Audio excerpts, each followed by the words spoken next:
Hi again, everybody. This is Paul Tinkle, and we're on 30 Minutes today. Hope you're enjoying our program as we tell you about Kenny Presley. Now, I have known Kenny for a number of years, but what I have been amazed about is the fact that he has a song that is on the worldwide indie music chart, ranked at number 10 as the time that we are, in fact, recording our program here today.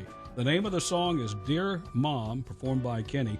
And you're going to really, I think, if you like Elvis Presley, you're going to really certainly like this song.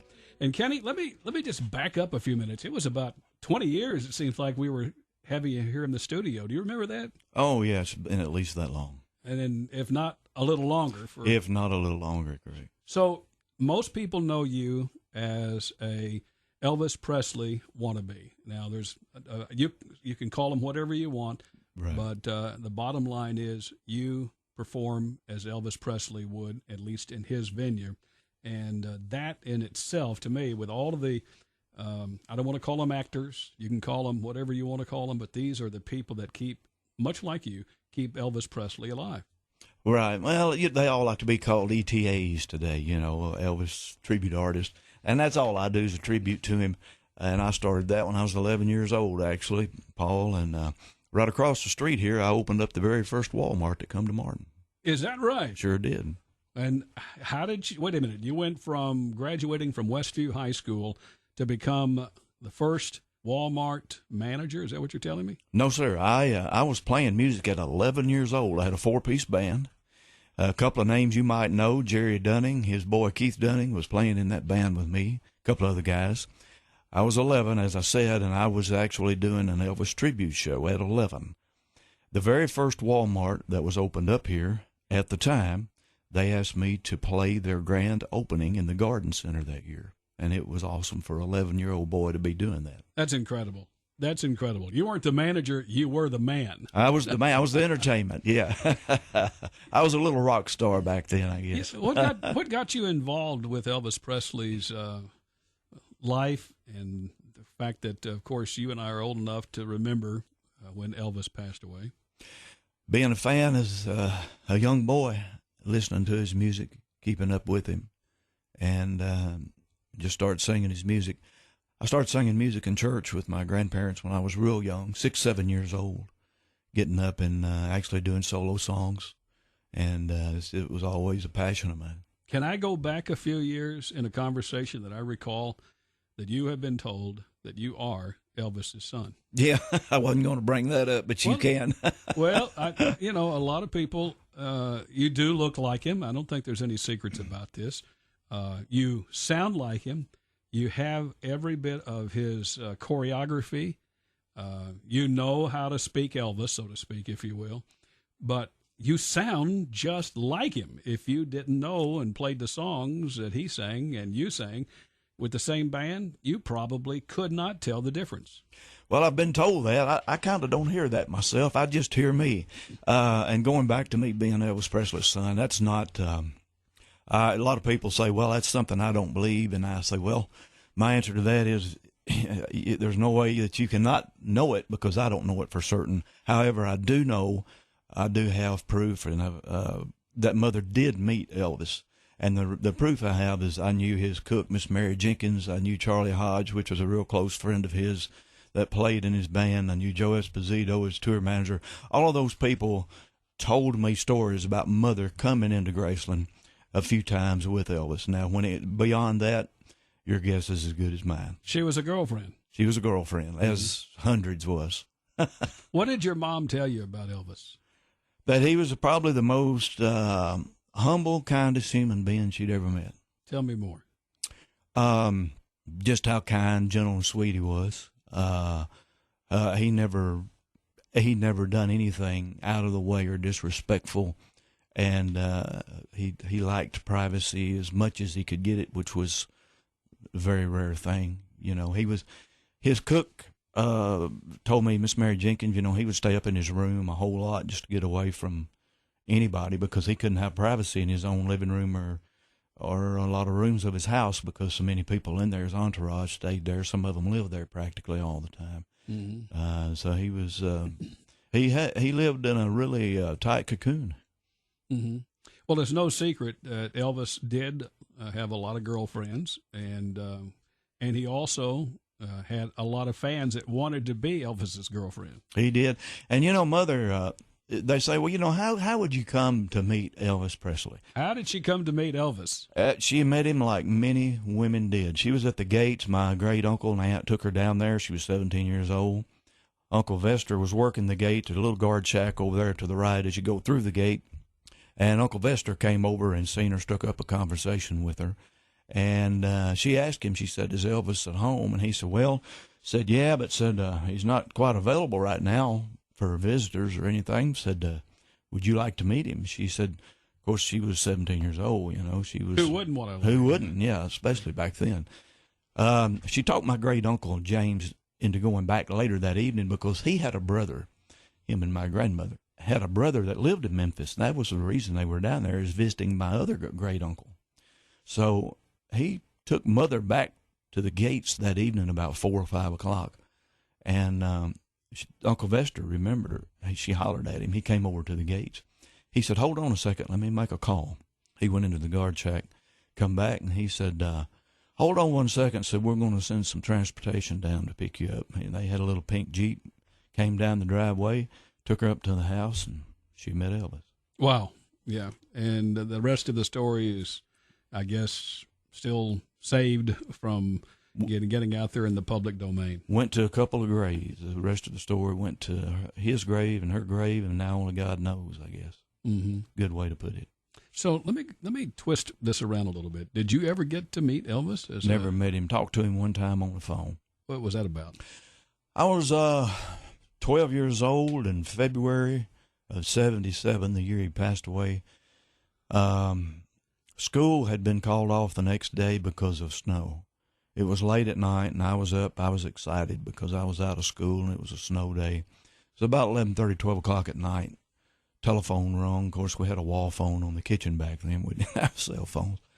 And Mother was in the back bathroom of her bedroom, and she heard the phone ring, but I answered it. And I remember the voice was very distinctive, but didn't know who it was. And he asked if Barbara was there, and I said, yeah, hold on a second. I said, who is this? He said, oh, it's a friend of hers. He said, how are you doing? And I said, I'm doing fine. I said, she'll be here in a little bit. And I said, who'd you say you were? And she come running down the hallway and said, let me have that phone, let me have that phone. And she got the phone, and started carrying on the conversation. But later on, she told me who it was, but that's the only communication I ever had. So you answered the phone because your mother was down the hall doing something else, and here you are with Elvis on the phone. And if you had known it was Elvis, you probably would have been moisturized somewhere. I would have been pretty excited. Yeah. Been pretty excited, yes. Tell me what it's like going on. And you just have come back from Washington State, and you were doing a couple of shows there. Is that correct? That's correct. Yeah, we had a benefit show we did out there for a young man that has leukemia, and he's in Children's Hospital right now in Seattle.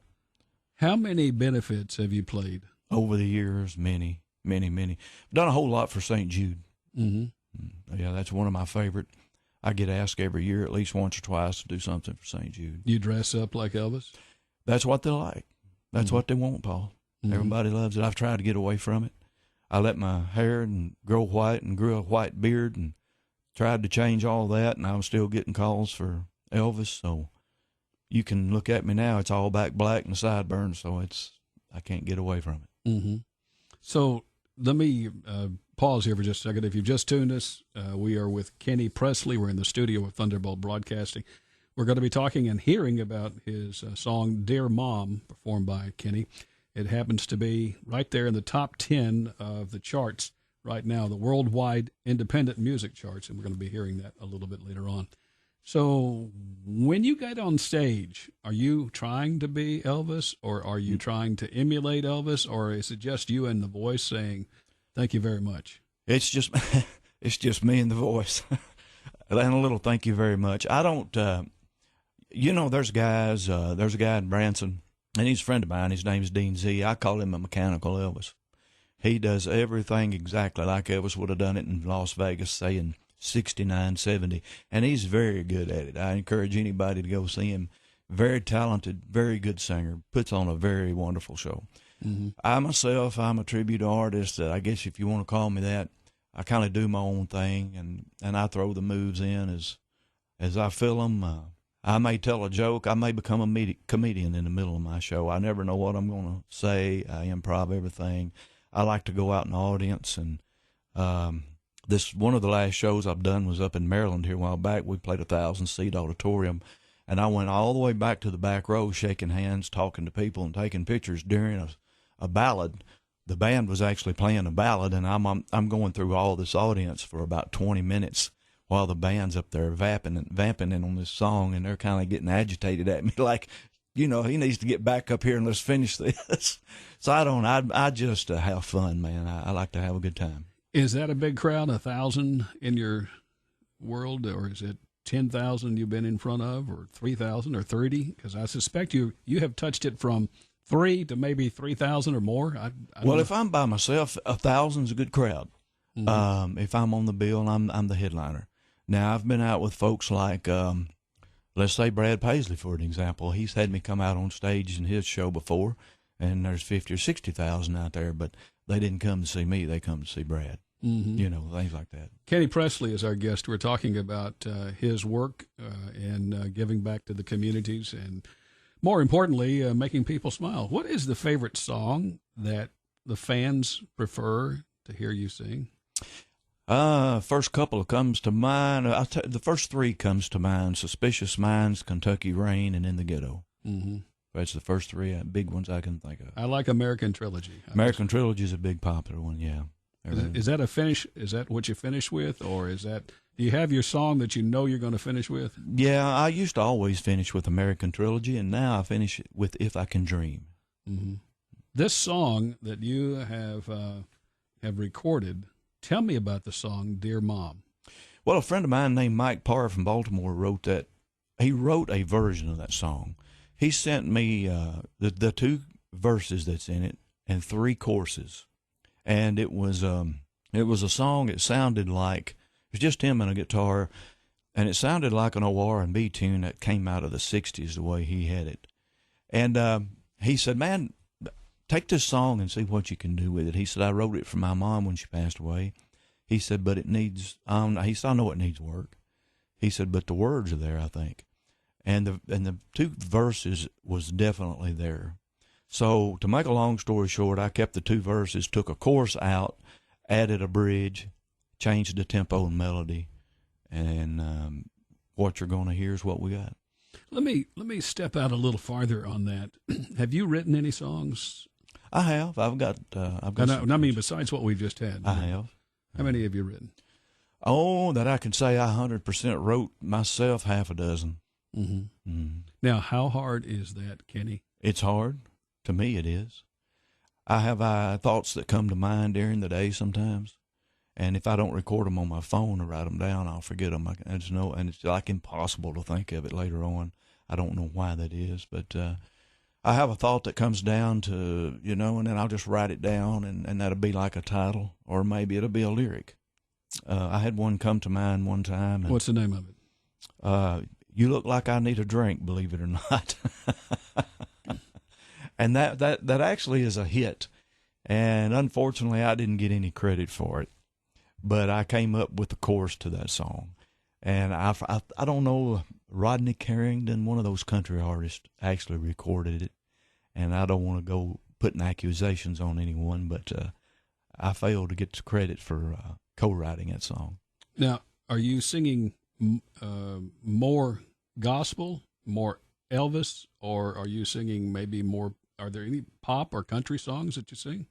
We have some country songs we're fixing to put out. We're fixing to put 8 country songs out, and probably 1 gospel on the LP. So I do a lot of gospel, and I do a lot of country. I would love to go all gospel, to be honest with you. But to be in the business, obviously you need to be on charts. We're looking to try to get on Billboard. That's the place to be.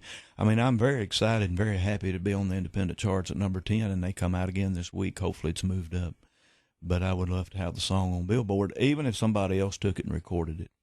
You ever had any mishaps? And I'm not talking about you personally, but somebody comes out of the crowd and wants to get a little closer to you.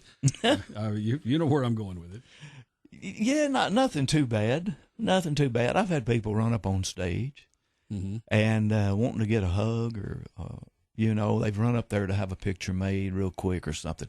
Nothing bad though. How about you and scarves? Are you in the scarf business? I do that. Where do you buy scarves? I've got a lady that lives in Springfield, Missouri, that makes those for me. She's a very dear friend of mine. I've known her for about 30 years, and she makes those and ships them out to me. Well, I've just wondered if you had any other things that they come back and touch, maybe your foot, or maybe grab hold of your costume, if that's not really called a costume. I guess it is, though, is it not? Oh yeah, they're costumes. They're very expensive costumes. What's it cost to buy an Elvis wardrobe? They start at about $1,200 and go up. Mm-hmm. Yeah, most expensive one's probably $3,000, something like that. Mm-hmm. $3,500 maybe. Do you feel like Elvis? Can you feel Elvis inside you? No, no, I just have fun. You graduated from Westview High School. You finished at Westview High School. What happened after you finished school? Because you were doing this around for a while. Well, I mean, I've had day jobs, a lot of day jobs, and I'm still playing every weekend. And, of course, we're looking to put a tour together right now. We have been offered a cruise, by the way. Norwegian Cruise Line has offered. Yes. Do it. Well, the way the management's looking at it, they would like to put a regular tour together, either in the States or abroad. Mm-hmm. They think that would get more recognition than being locked up on a ship for 6 weeks. So, right now, I think it's whoever starts throwing the cash my way is what we're probably going to jump on. Well, I don't want to be too personal, but it is a business. You have to pay your bills. You have to pay your light bills or whatever the other stuff, insurance, whatever that goes along. But you also have equipment, and you have to take care of that as well. You got a lot of people may not even realize this, but I mean, if you're on the road, you've got to have everything you need to be on the road. You can't go back and get it if you left it back at the house. Well, it's a lot of expense. Just take this trip where we flew out to Maryland. I had an 8-piece band. I had myself. You've got airport parking, and you've got rental cars, and then you got all the gear and sound that they have to hire in out there. And it's quite expensive just to put on one gig. I don't know how you put them all. Who does this for you? Do you have a booking agent that takes care of all of these things? Well, I've got a manager. I've got 2 managers, actually. They're a team. And we've got 4 booking agents that's waiting on the promo pack, the EPK.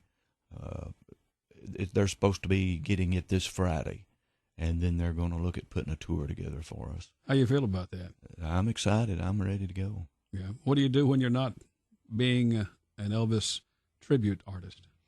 Right now, I'm working at the County Highway Department out here in Weakley County, and they are wonderful people.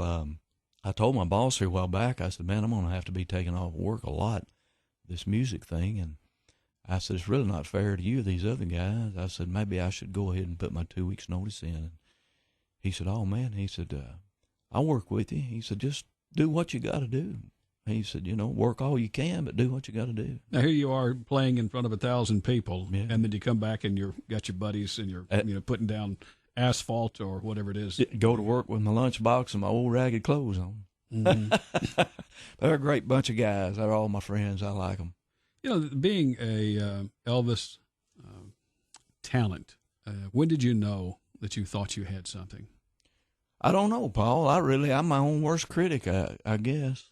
I can remember years ago, without sitting here and stuttering and wasting time, I can remember people would start saying that maybe they'd hear me from another room and didn't see me singing or something. I've had people say, well, I thought you were playing a CD. And for an example, I set up at a party here a while back, and just for a sound check, I sang Fools Such As I. And that's a hard song. It's a good song. And anyway, I'd done that for a sound check, and it was a birthday party. And the gentleman's birthday that I was doing it for, his wife, they were in another part of the yard. It was an outdoor event.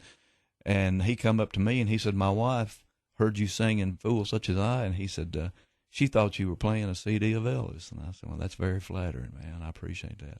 Things like that, I guess, is where I realized, well, maybe I do sound that much like him. I don't know. Is there a time that you feel as though if Elvis, an easy Elvis question, but do you think there was a time that Elvis would have said, I'm not going to do this anymore? Or yes. You think so? Yes, I think he was approaching that moment. Mm-hmm. I sure do. I believe it was Joe Esposito, and I know Miss Mary told me.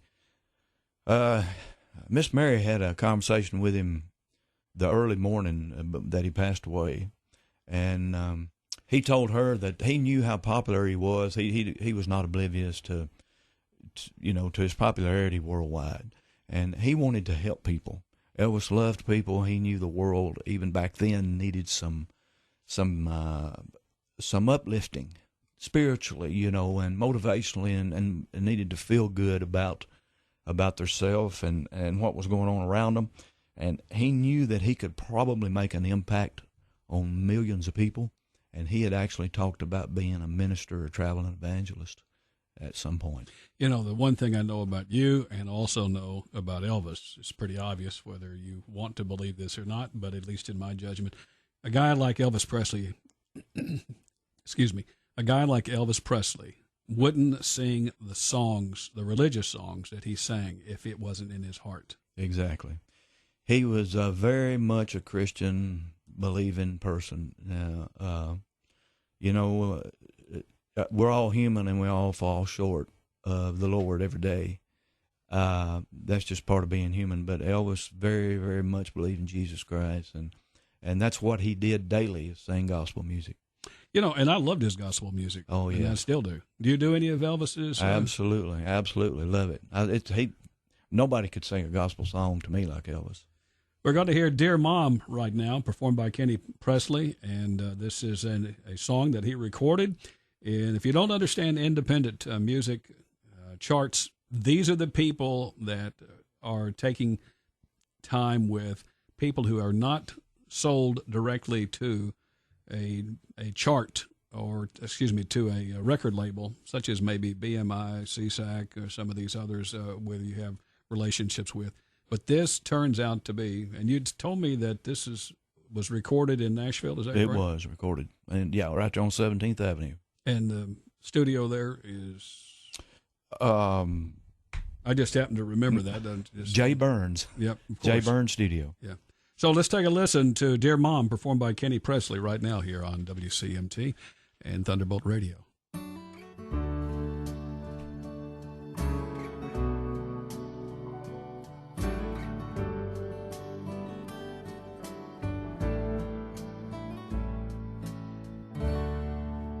Now that you are gone, I miss you more every day. I hide it from my friends and family. I don't want to face the fear that tomorrow I won't see your smiling face in front of me.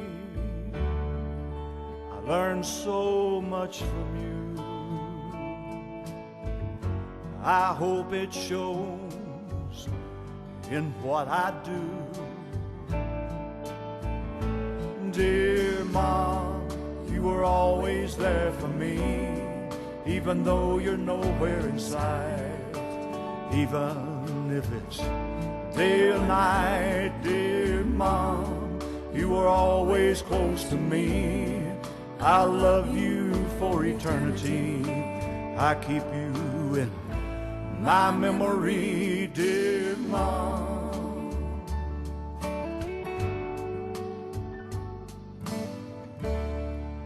Remember when I was a baby, you cuddled me in your arms, a young mom, so sweet and proud. Now I'm going through our pictures, flashing back to memories. Heaven's not far, I feel you with me now. With me now. Love you gave to me, I send back eternally. Oh, in in the sweet by and by, we shall meet again over on that beautiful shore.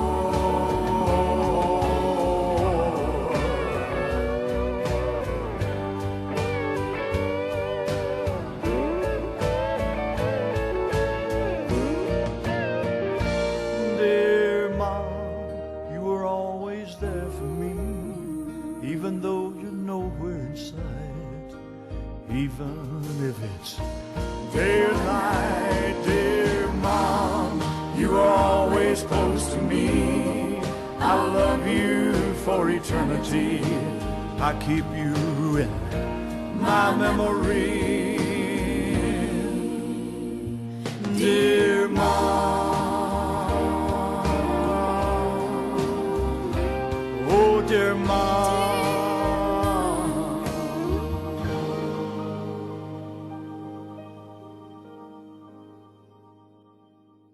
Kenny Presley, everybody, performing a beautiful song, Dear Mom. And if you are looking for it, you can find it on YouTube. Is that correct, Kenny? You can find it on YouTube or any music platform that you stream music on. Spotify, iHeart, any of those platforms, you can pull it up.